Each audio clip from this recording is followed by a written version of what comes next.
Welcome, Bone Storm, to the Halloween edition of our broadcast.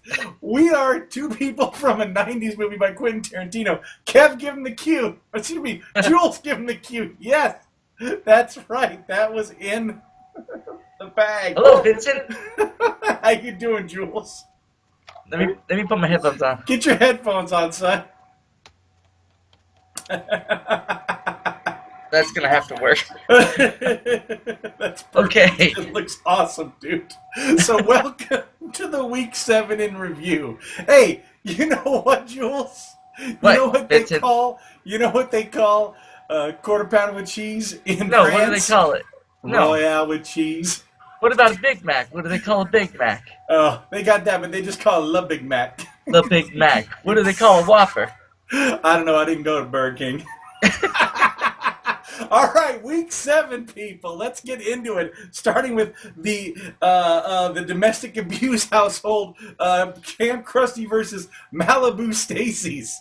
Yes, it was very unfortunate at the Heath household. I did not bring her any competition. She stomped me by 30, 126 to 97. Now, a lot of that could be said, though, because you are suffering the missing a number one quarterback there, and you had to put in Goofy Jay Cutler to try to help. Who also got hurt within like 15 seconds or whatever it was. I know, he went out with a hangnail. His chest hurt. So, yeah, he walked out. Nelson didn't do much at 2.3. Wait, did you ever think that Jordy Nelson and T.Y. Hilton would combine for less than 10 points? No, I never thought that. Okay. You had a nice day from Jones, but other than that, the Pitt defense got you 16. The rest of your squad was pathetic that day. Don had a good day from Breeze and Bell. Nice day from Cup. Gronkowski turned in a very low performance, and Jackson got a 12, but that was more than enough to beat the great Camp Krusty. Who's next? Next, we had a close one, and I didn't think you were going to pull this out. But you take down Joseph, who is now called How Dare You, making fantasy football, beating him 136 to 103. But man, oh man, you came on fire. Yeah, well, it didn't. I was definitely worried when Mr. Cam Newton, who had been just going up every week into the 30s and 40s, drops the 7.4, and I'm like, wait, what? 3 interceptions, dude. So I was really sweating it there in those first set of games. Larry Fitzgerald turned in a pedestrian 5.9. Carson Palmer went out, so I'm like, uh-oh, that's going to hurt me all year. Adam Thielen did okay, but again, because Stephon Diggs isn't there, he didn't get much.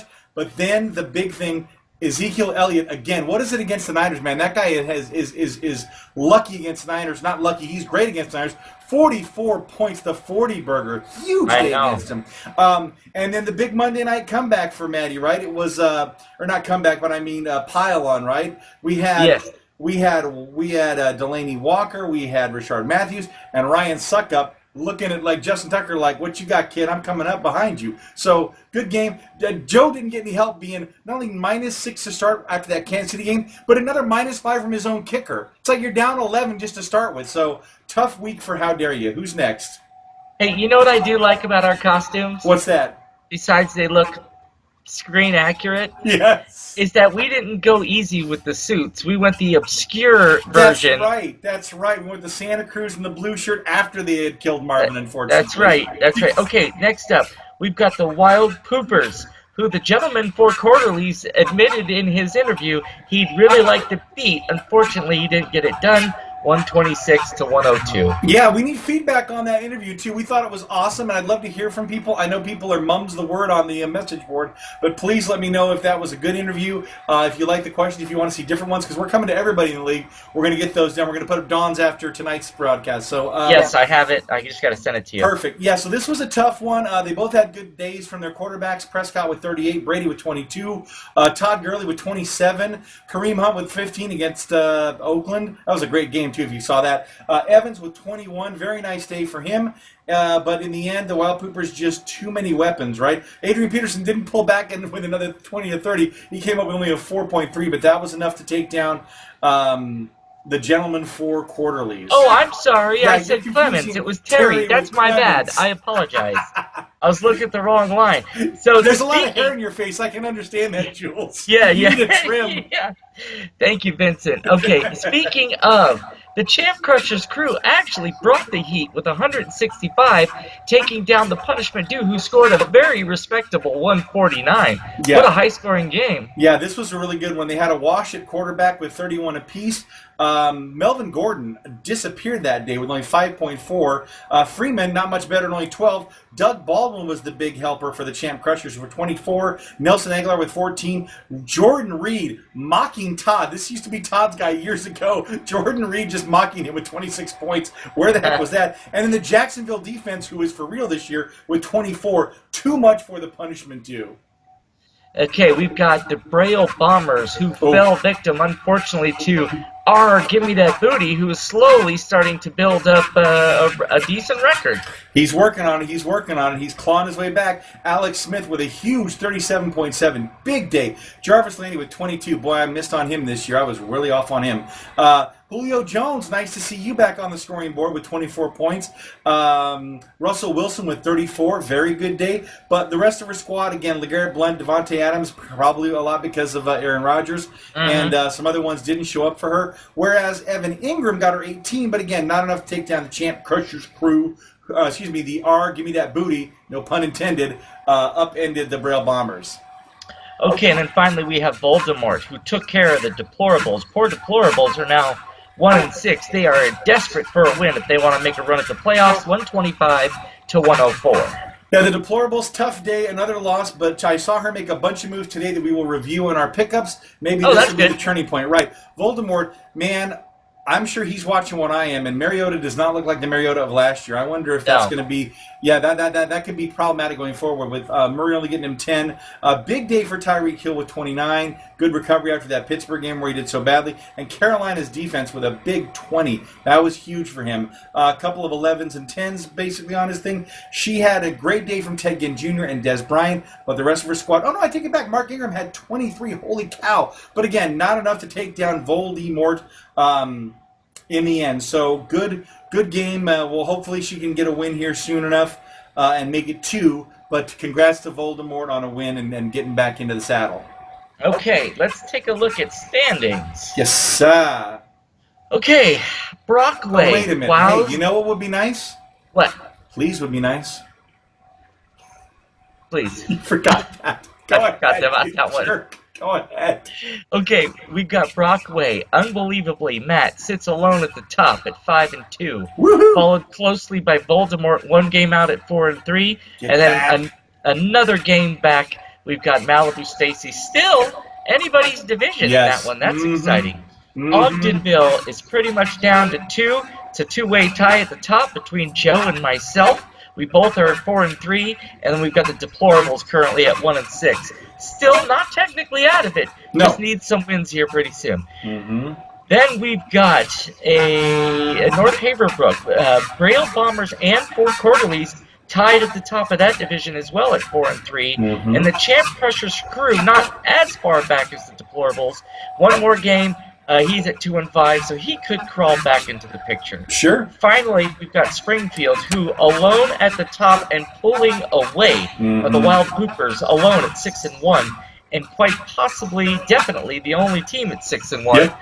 And then we've got that Booty, who gets his way into second place or maintains that spot because the Punishment Due fell again as well. That Booty at 3-4, and Punishment Due one game back at 2-5. So either of those guys could still get into the playoffs. Absolutely, and as big of a lead as she has against them, it's not inconceivable that either one of them could come back and start winning if she falls off the wagon and gets beat, because now everybody's going to be playing all the different divisions rather than their same division. Most of them have rotated through, so now it's going to be a lot more. You'll see some swings, right? Right. Absolutely. Now, why don't we talk about moves? Now, I have a request. Yes, sure. As you go through this list, we're going to be cool. We're going to be like little Fonzies. What's Fonzie? Cool. That's right. That's right. Exactly. Exactly. All right. So, because, bacon tastes good. Pork chops taste good.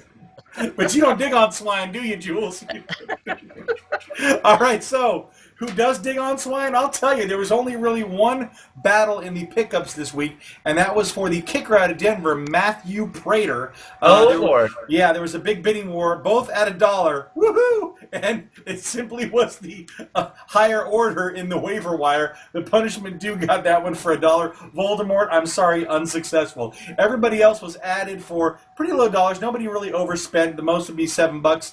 So not a huge overspending if no one else was going against him. But some interesting pickups. So the deplorables picked up a whole bunch of people. Let's look at who they grabbed. She grabbed Austin Eckler, running back out of the L.A. Chargers? Yeah, it must be the L.A. Chargers. So maybe she's thinking that he's going to do good. I don't remember too much about him. I didn't watch a whole lot of that game. She also picked up Jared Goff. I don't know if that's a bye-week pickup or if she's thinking maybe he's going to be coming off. Who else did she get? She also picked up O.J. Howard. I didn't know he was available, or I might have looked at him too as a tight end because he had a big day. So we'll see if those additions will help. Mine were a couple of bye-week fill-ins and some injury backups. I got Tyler Kroft for tight end for Cincinnati because my guy's kind of dinged up. My mom got Travis Benjamin, who had that great return for a touchdown this week. Some other fill-ins here and there. Punishment due got the Dolphins. So not a whole lot of huge big ones and not a whole lot of battles, but definitely people are plugging because we're into the bye weeks now. People are making sure their spots are filled and trying to look for people because really there's not a whole lot of talent out there, which is why I'm surprised there haven't been more trade offers, especially coming to you, because when your big quarterback goes down, you think somebody would look at your roster and go, okay, who can I help? I know I offered you a couple of trades. Don't laugh at them, but I won't. But I'm just saying that I'm surprised Todd or Jason hasn't even done it yet. So we'll see if maybe somebody comes up with one next. But that about does it for the standings. We still don't have any dates on the calendar to do anything. We do have Halloween, so maybe we'll get past that and see what that goes on. But hey, you better just calm down because you know what? I'm a race car, and all I'm saying is I'm in the red right now. I could blow. All right, let's talk about who's going to blow this week in the matchups. Let's talk about that. So we've got a battle amongst brothers up first. Camp Krusty against your Give Me That Booty. That's going to be a great game. I love it because, hold on, wait, let me look. It's loading here. Yeah. So, I don't know if Jay Cutler's going to be your starter or not. We'll see about that. Or Huntley. No, he's got to buy it. You're in trouble there. Might be Jay Cutler again if his chest is feeling better. He's got Kansas City and Detroit, so Alex Smith is facing Detroit. That's a division rivalry. That'll be good. He's got Hopkins, who should have a good day for Houston because that's a big hookup for my guy Deshaun Watson. He's got Jimmy Graham looking to have another big day. Jarvis Landry. Who do you have? You got Powell. You got Bye Hilton. Hopefully Hilton can find the end zone. You got Kyle Rudolph from where? Notre Dame. There you go. Exactly. Maybe Amendola can spark a little life back into your squad. And then Javon Curse. The Jets, who've been doing okay scoring-wise for fantasy. I'm not saying they're doing great overall, but fantasy-wise, especially with Austin Safar and Jenkins and a couple of the other guys, they're getting some points on the board. So should be a fun week. I'm actually getting used to you with that hair. How dare you? You look like Jack White as well. Exactly right.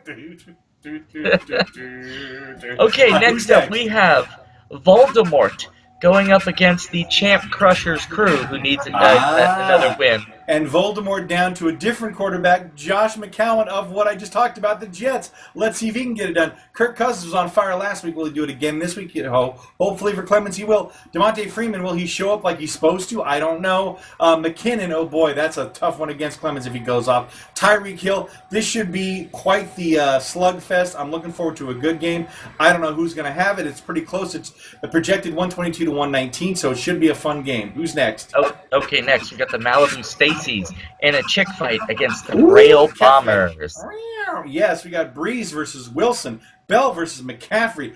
I don't want to hit that Blunt versus a bye week for Ivory, so I don't know what she's going to do there. But I'm sure she's going to put in somebody. Will Gronk show up? That's the big question every week for him. Will he? Demaryius Thomas had a huge week, I think, last week, right? And so maybe he'll have another this week. Yeah. Julio Jones, Atlanta, I can't figure out if they're good this year or if they keep stumbling. We'll see. Will defenses make a difference? They got Minnesota ranked pretty high right now against poor old Cleveland. We'll see how it goes.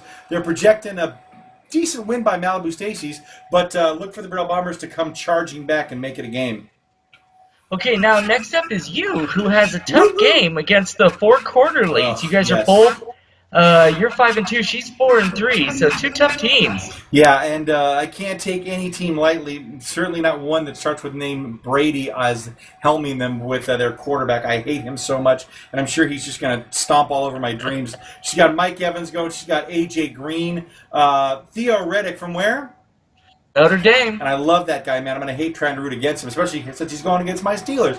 I am going with the... this might be the first time I've ever done this. I'm starting 4 running backs. That's right, folks. 4 running backs. That's how desperate I am. We'll see how that works out for Maddie. Who's next?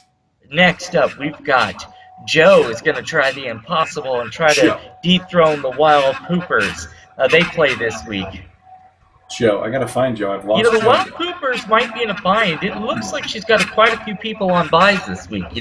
Maybe this is the week. Yeah, she does. She's got Gurley, her bell cow running back, although she still has Hunt. But you're right, Bennett's on a bye, Peterson's on a bye. She still has Dak Prescott, and I like how Joe's moved in Carson Wentz as the starter because he's having quite the season. I look for Thompson and McCoy to have a big day. Maybe Parker will have a good day. Cameron Brate, love Cameron Brate. And the Kansas City defense against Denver, again, that could be a huge swing. Should be a good game. He might have a good chance of upsetting, like you said, because this is a week where she's got some hits with the bye week. And if Wentz keeps going, I believe he's got the record for the most Eagle touchdowns through the first 3 games of the season. Yeah, they're like 6-1. They're no joke, unbelievable. Man. They're doing really good. Okay, and then finally we've got, this will be good because both of these teams need a win, and one will get one. Yeah. The Deplorables go against the Punishment Due in Week 8. Yeah, it's either going to be 3-6 or 2-6, right? Yeah. The Deplorables, she put Big Ben in. All right, I love your confidence there, Jennifer. Big Ben going against Detroit Rock City. She got Ingram, who's doing great for New Orleans these days. She got Frank Gore, Des Bryant, Ted Ginn, who had a monster week last week, going up against Jameson Winston, who went out early last week, I believe, or didn't have a lot of points. One of the two. Gordon looks to rebound from that poor showing, hopefully having a better week there. And then he's got Brandon Cooks, who's kind of up and down. He does have the sneaky Austin Safarian-Jenkins for the Jets, and Travis Kelce, who, again, is kind of like week to week. Some weeks he gets huge points. Other weeks he's barely showing up on the roster. So it's all going to kind of depend on those matchups. It's a division rivalry with Kelce, so that might be a little harder ladder to climb. And he's doing the double tight end starting with Witten, one of my mom's cast-offs. So we'll see if that works as much as my quadruple running backs. Is that it for this week? That's it. I think it is. Hey, wait a minute. You saying that's a $5 milkshake? That's milk and ice cream, right? You don't put bourbon in or nothing? Let me taste that. Damn, that's pretty good. I know it's worth $5, but it's pretty good. Now let's dance. Where's Mia? That's who we need. We need a Mia. Next year. Next year we get Dawn and this Mia. We'll do 2 other characters from the same movie. Exactly. I'll be the wolf. Hey, lots of luck, gentlemen. If I'm Kurt, it's because time is of the essence. Yeah.